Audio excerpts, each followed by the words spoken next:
Friends, 17 सितंबर 2022 को world patient safety day मनाया जा रहा है। हर साल इसी दिन को इसको पूरे वर्ल्ड में सेलिब्रेट किया जाता है इस दिन के रूप में। ये जो वर्ल्ड पेशेंट सेफ्टी डे है, आप अगर इसके नाम से ही समझेंगे, पेशेंट की सेफ्टी को लेके जो अवेयरनेस है वो वर्ल्ड हेल्थ ऑर्गेनाइजेशन अलग अलग माध्यमों से लोगों में पहुंचाती है।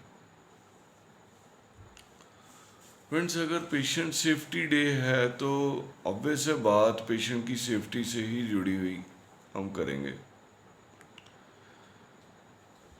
पिछली कोविड पीरियड में जो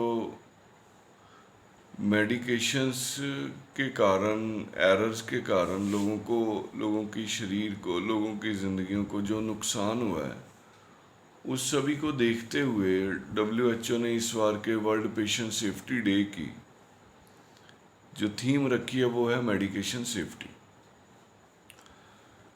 दोस्तों, मेडिकेशन सेफ्टी बहुत इम्पॉर्टेंट और बहुत ही वेटेज रखने वाली थीम है। और उसका रीज़न ये है कि कोई भी पेशेंट जब हॉस्पिटल में एडमिट होता है तो अपनी बीमारी के कारण वो परेशान ऑलरेडी होता है। अगर उसे कुछ गलत तरीके से या गलत दवाइयाँ उसकी बॉडी में इंजेक्ट कर दी जाएं, यहाँ पे गलत दवाइयों का मतलब ये नहीं है कि कोई भी स्टाफ जानबूझ के या कोई भी डॉक्टर उसे जानबूझ के नुकसान पेशेंट को पहुंचाता है। कहीं ना कहीं कुछ सावधानियां यहाँ पे बरतने की ज़रूरत होती है। वो सावधानियां ना बरती जाएं और गलती से अगर कुछ मेडिसिन्स जो नहीं देनी होती है वो इंजेक्ट हो जाए तो पेशेंट को नुकसान भी होता है। अमूमन अगर इस बात का हम ऑडिट करने पे आए तो बड़े बड़े अस्पतालों में भी ऐसे मेडिकेशन एरर पाए जाते हैं। ऐसा नहीं है कि ये सिर्फ और सिर्फ छोटे अस्पतालों में के साथ ही जुड़ी हुई बातें हैं। मेडिकेशन एरर्स को लेके अलग अलग तरीक़े की हॉस्पिटल के अंदर पॉलिसीज़ बनी होती हैं। देखिए, नॉर्मली होता क्या है कि एक तरह की शक्ल की दवाइयाँ कहीं ना कहीं स्टाफ को कंफ्यूज कर देती है, स्पेशली उस स्टाफ को जो मेडिकेशन सेफ्टी के ऊपर इतना अवेयर नहीं है। हॉस्पिटल्स में look alike sound alike drug की पॉलिसी अपनाई जाती है। अब मान लीजिए किसी स्टाफ को बोला गया है कि इसको डेक्सोमेथॉर्फन मेडिसिन देनी है और वो डेक्सामेथासोन किसी पेशेंट को इंजेक्ट कर दे, या किसी पेशेंट को मेडिसिन बोली गई है डोपामिन देने के लिए और वो डोबुटामिन दे दे। ऐसी बहुत सारी मेडिसिन्स आती हैं। जैसे अगर किसी को एफेड्रिन बोली गई है वो एपिनेफ्रिन दे दे। तो कुछ ऐसी इमरजेंसी रूम में डेंजरस ड्रग्स भी होती हैं, अगर वो गलती से इंजेक्ट कर दी जाएं और उनके इंजेक्ट करने के तरीके को कंसिडर किए बिना ही और उनके बारे में उनके कॉम्प्लिकेशंस को ध्यान में रखे बिना ही कोई निगलिजेंटली इसको इंजेक्ट कर दे और पेशेंट का लॉस तो स्वाभाविक ही है। दोस्तों, मेडिकेशन सेफ्टी जो थीम है उसके ऊपर मेरी ये जो वीडियो है ये बेसिकली उन सभी अपने नर्सिंग स्टाफ और हेल्थ केयर प्रोवाइडर्स के लिए जो मेडिकेशंस के साथ डील कर रहे हैं, चाहे वो फार्मेसी में बैठे हैं, चाहे वो पेशेंट के पास खड़े होकर काम कर रहे हैं, चाहे वो इंजेक्टेबल्स को, ड्रग्स को किसी भी तरह से डील कर रहे हैं। दोस्तों, पेशेंट आपको अपनी ज़िंदगी सौंपता है, वो आपके ऊपर फेथ करता है, वो आपको पे करता है कि भी आप जो कर रहे हैं, हमने आपको अलाउ किया है कि आप हमारे बेहतरी के लिए ही कर रहे हैं। आपकी तरफ से जो भी एफर्ट किए जाएंगे उनसे हमें फ़ायदा ही होगा, ना कि किसी तरह का इमीडिएट या लेटर स्टेज में कोई नुकसान होगा। अगर उस कंडीशन में हम कोई ऐसी यूनिफॉर्म्ड पॉलिसी को फॉलो किए बिना अंधाधुंध अपने तरीके से चले हुए हैं तो गलती होने की संभावना बहुत ज़्यादा है।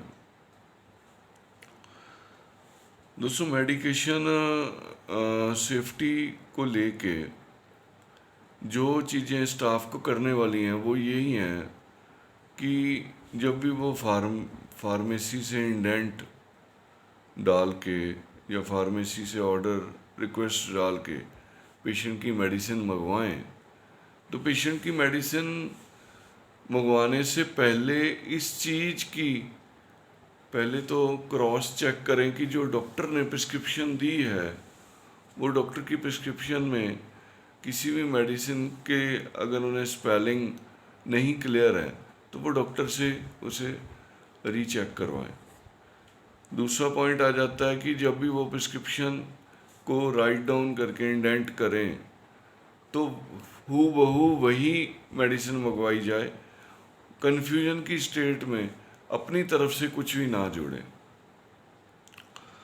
तीसरी, जब वो मेडिसिन फार्मेसी के पास रिक्वेस्ट पहुँचे, वो फार्मासिस्ट उस रिक्वेस्ट को देख के अगर उसे कहीं भी कन्फ्यूजन लग रही है तो वो डॉक्टर से क्रॉस चेक करे। चौथा आता है कि अगर स्टाफ जब वो मेडिसिन को रिसीव करे, अगर उसे अपनी ओरिजिनल रिक्वेस्ट के साथ कोई भी ऐसी ड्रग मिसमैच होती दिख रही है तो फार्मासिस्ट और डॉक्टर दोनों से कंफर्म करे। उसके बाद जब भी वो पेशेंट को ट्रांसफ्यूज़ की जाए तो ऑन ड्यूटी डॉक्टर से या जो भी डॉक्टर वहाँ पे अवेलेबल है, जो भी ट्रीटिंग कंसल्टेंट है, उससे उस चीज़ को रिकॉल करे। फॉर एग्ज़ाम्पल, अगर कोई इंजेक्शन देने जा रहा है डेब्यूटामिन, और वो डेब्यूटामिन पढ़ने के बाद उसको देने के तरीके को पहले तो कंफर्म करे कि उसे देने का मेथड क्या लिखा गया है। देखिए, एक बात तो क्लियर है कि स्टाफ को वर्बल ऑर्डर्स बहुत ही रेयर फॉलो करने हैं जब कोई ऐसी लाइफ थ्रेटनिंग इमरजेंसी है जिसमें डॉक्टर अब रिटन नोट्स नहीं डाल सकता और पेशेंट को बचाना जरूरी है। लेकिन ट्राई करें रिटन ऑर्डर्स के बिना वर्बल ऑर्डर की पॉलिसी को बिल्कुल खारिज करें, इसको नहीं फॉलो करें, ताकि मेडिकेशन एरर ना हो सके। जब स्टाफ